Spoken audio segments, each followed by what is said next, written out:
எல்லாருக்கும் நிரந்தரமான ஒரு வீடு இருக்கணும்னு சொன்னோம்.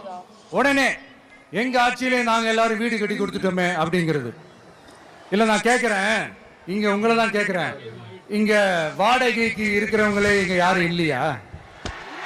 எல்லாருக்கும் சொந்தமா வீடு கட்டி கொடுத்துட்டாங்களா? அடுத்து வீட்டில் இருக்கிற ஒவ்வொருத்தரும் மினிமம் டிகிரி படிச்சிருக்கணும் அப்படின்னு சொன்னோம். உடனே எங்க ஆட்சியிலே எல்லாரும் டிகிரி படிச்சு முடிச்சிட்டாங்களே அப்படிங்கிற மாதிரி சொல்றது அது உண்மைனா? ஸ்கூல் லெவல்லே டிராப் அவுட்ஸ் அதிகமானது யாரோட ஆட்சியிலங்க?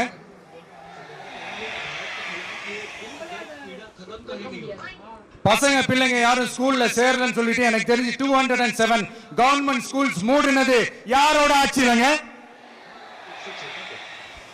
இதுல கல்வியில் சிறந்த தமிழ்நாடுன்னு டிராமா வேற. அடுத்து குடும்பத்துல ஒருத்தருக்கு நிரந்தரமான வருமானம் வரணும், வேலை வாய்ப்பு கிடைக்கணும் அப்படின்னா நாங்க கொடுக்காத வருமானமா, நாங்க கொடுக்காத வேலையா அப்படிங்கிறது.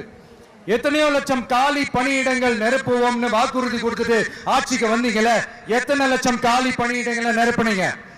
அட்லீஸ்ட் 1 லட்சம் காலி பணியிடங்களாவது நிரப்புனீங்களா? இதெல்லாம் சொல்லிட்டு மக்களை ஏமாத்துறது யாரோட ஆட்சியிலங்க?